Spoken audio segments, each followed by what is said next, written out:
Mesdames et messieurs, bonjour! Сегодня я вас приглашаю на новую прогулку по вечернему Парижу.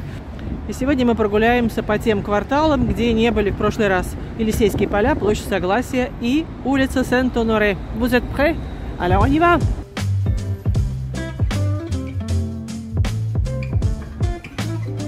Сейчас 16:45. В 17:00 должны зажечь огоньки на Елисейских полях. По-моему, все этого только и ждут.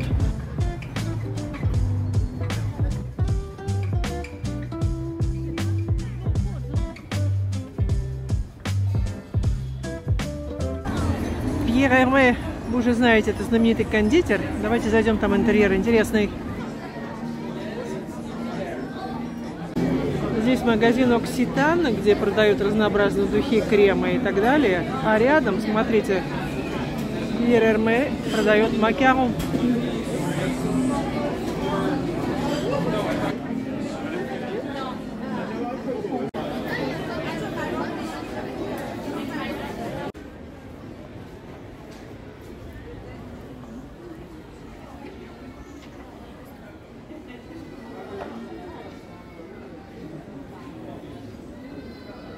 Лаванда 5 евро за 3 пакетика.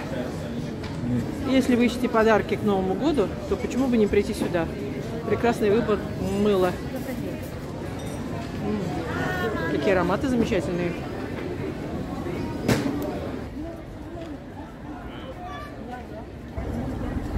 Сефора, рядом гостиница Марриott и рядом Герлен.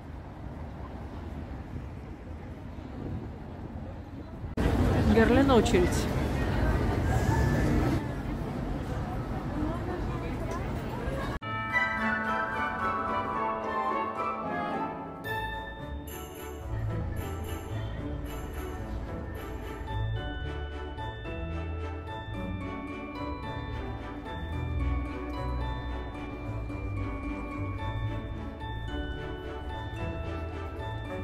Вот и огонечки зажглись на Елисейских полях. 5 часов.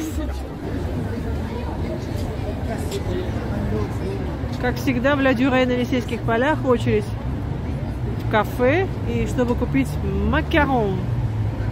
Информация для тех, кто приезжает в Париж в конце декабря, начале января. Иллюминацию на Елисейских полях включают с 5 часов вечера и до 12 ночи. Суббота-воскресенье до часу ночи. И иллюминация будет гореть всю новогоднюю ночь. В комментариях удивляются, как в Париже нет снега. Знаете, было бы странно, если бы в Париже был снег. Гольфстрим пока никуда не исчез, поэтому температура декабря и января обычно это плюс 7, плюс 8 градусов, средняя температура. Но могу вам сказать, что на Елисейских полях в основном туристы. Ресторан для Альзас по-прежнему здесь. Мерси! Вот эту марку можно посоветовать, французская. Она весьма популярна среди французов, очень элегантная одежда и цены вполне приемлемые.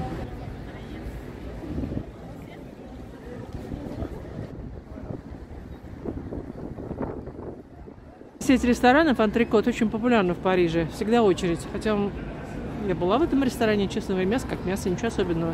Там впереди, видите, лампочки тоже горят. Это Авеню Монтень, одна из самых шикарных улиц Парижа с дорогими бутиками. И я решила уйти с Елисейских полей, потому что слишком много людей.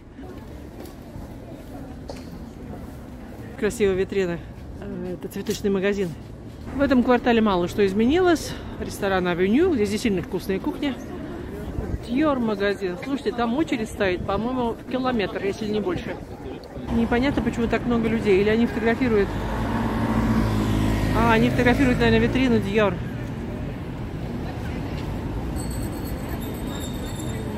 Магазины Dior выделяются.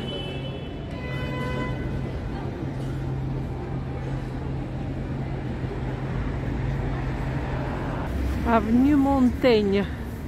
Улица с модными бутиками. И здесь одна из знаменитейших гостиниц, дорогих гостиниц Паласов, Плаца Атенеи.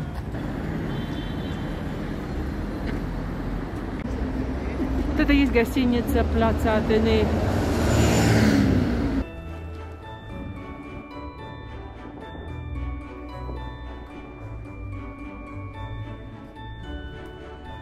Красивые витрины Диора.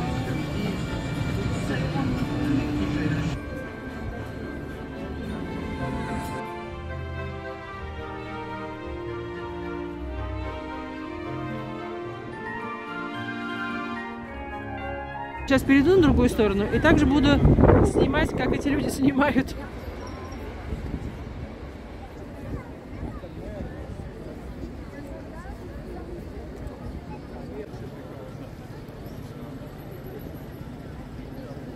Дальше я опять выйду на Елисейские поля и на площадь Согласия.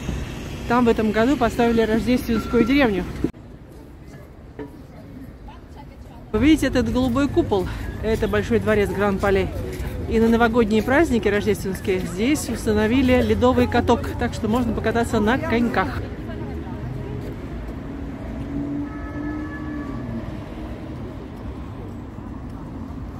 Вот это и есть большой дворец, и под куполом большого дворца находится ледовый каток. Елисейские поля до Триумфальной арки. Площадь Согласия и дальше парк Тюильри. Парк Тюильри, ярмарка еще идет, она будет открыта до конца декабря. Если вы не видели видео, смотрите по ссылке. На площади Согласия в этом году поставили вот такой рождественский лес и рождественская деревня. И, кстати говоря, она будет открыта до 5 января в этом году. И это уже мэрия потратила деньги. Обычно эти деревни ставят перед ратушей, на площади ратуши. Но на площади ратуши сейчас идут работы очень большие. Там будет настоящий парк. И к июню 2025 года на площади ратуши появится 200 деревьев и 2000 кустарников. Что ж, давайте прогуляемся по этой деревне и посмотрим, что здесь и как. Обелиск был привезен из храма Люксора из Египта в 19 веке.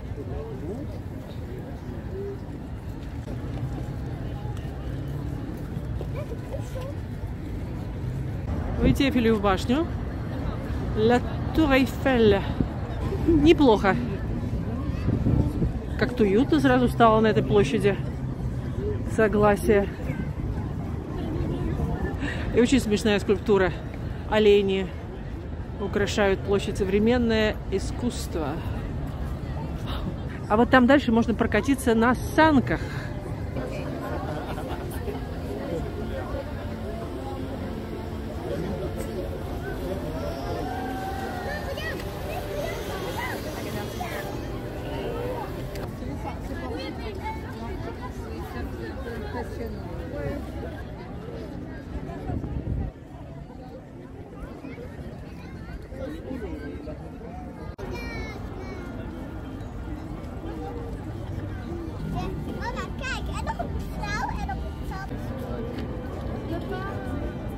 А там Дед Мороз, к Деду Морозу очередь, с ним можно сфотографироваться.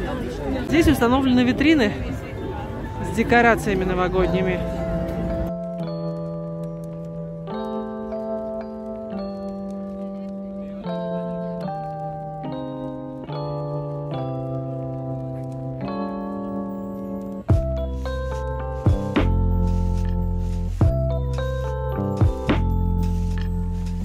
Площадь Согласия можно пройти сразу же в парк Тюильри на ярмарку. Но ярмарку я вам уже снимала. Продолжим прогулку и пройдем сейчас на Рю Сент-Оноре.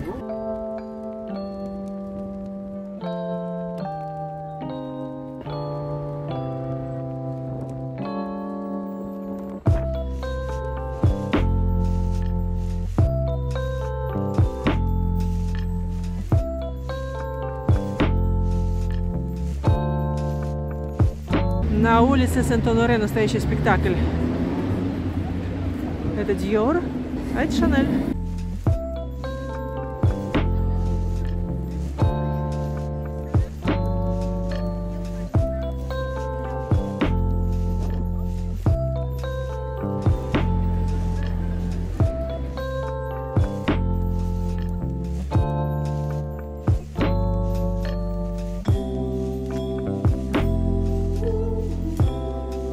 А теперь мы выходим на Вандомскую площадь, пляс Вандом.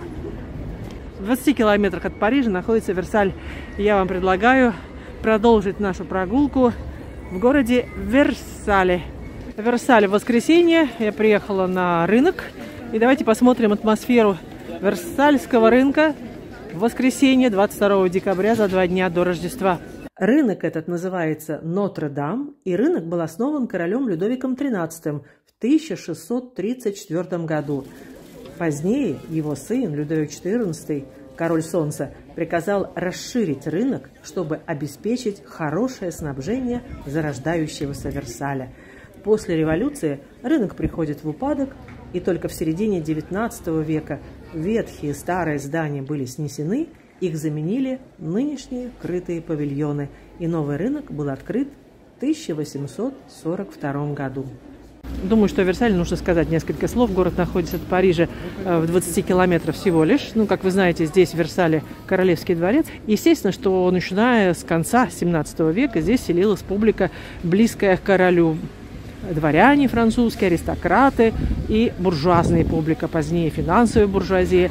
И с 18 века и по сей день Версаль – это один из богатейших пригородов Парижа. В Версале проживает весьма зажиточная публика, очень верующая. Каждое воскресенье ходят в церковь многие.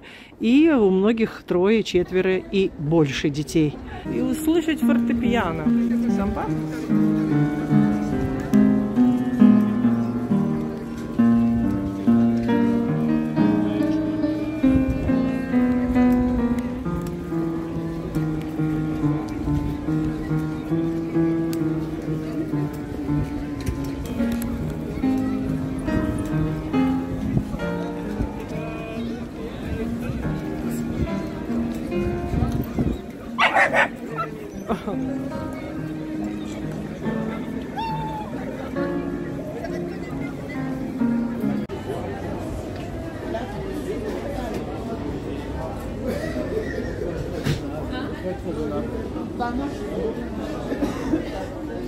Праздничная атмосфера, вернее, предпраздничная атмосфера царит на этом рынке. Наличивание здесь огромный, хорошего качества, видно сразу.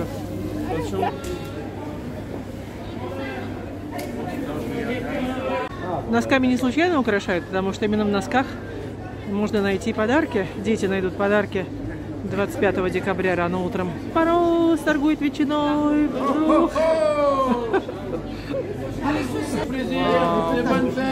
Это паштет. Вот у веселого Деда Мороза купила кусок паштета в тесте. Вот это действительно паштет, это не фуагра. Из кролика, кстати, с орехами. Шукрут, все для шукрута. Супер. В каждой позолоченной бумажке завернуты каштаны, засахаренные. 5 штучек за 10 евро. Разнообразные сухофрукты продают. Финики. То, что потемнее есть, а то, что посветлее для кухни.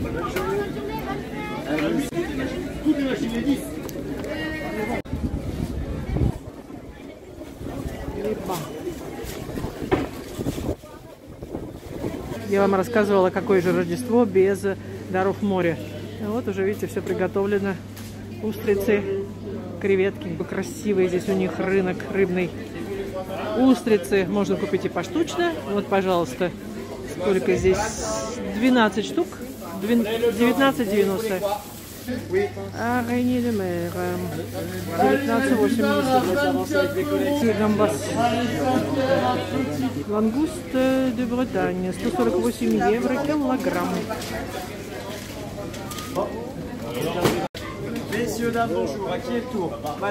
А это знаменитый омар бретонский. 89 евро килограмм. Здесь омары свежайшие плавают.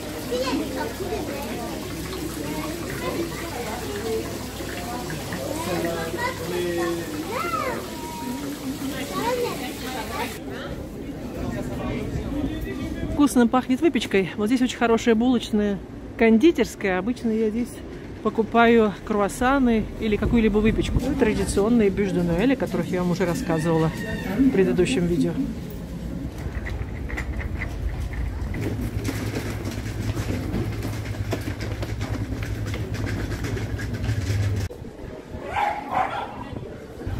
А вот в этот гастроном очередь.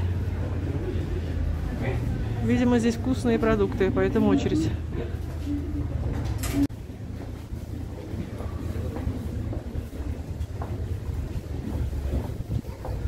Район этот весьма колоритный, поэтому будете в Версале, непременно загляните и на рынок. Вокруг рынка много ресторанов на разный вкус, и рядом находится антикварный квартал. В 2 шагах от этой площади находится антикварный квартал города Версаля. узкие старинные улицы и много антикварных магазинов. Le village des antiquaires. Деревня антикваров. К Рождеству украшена. Посмотрим. Вот такие старые дома в деревне антикваров. Одноэтажные, двухэтажные. Скорее всего, это 17-18 века. А здесь и антикварные магазины, и ресторан. О, Little Italy. Итальянский ресторан. В некоторых версальских семьях существует очень интересная традиция. Как только в семье маленький ребенок начинает ходить, его ведут в королевский дворец, чтобы свои первые шаги маленький житель Версаля сделал в зеркальной галерее королевского дворца. Подходит к концу 24-й год. Спасибо вам, что вы были со мной в этом году. Спасибо вам за ваши доброжелательные комментарии. Всех поздравляю с наступающим Новым годом. Всем вам удачи, здоровья, счастливых перемен и до новых встреч в новом году на канале «О Франции не только». Пока! Вот когда, друзья, нужно приезжать в Версаль. 22 декабря, за 2 дня до Рождества. Никого нет, туристов нет вообще. Ух ты, какая туча! Сейчас, видимо, такой будет дождь. Быстро к машине, быстро!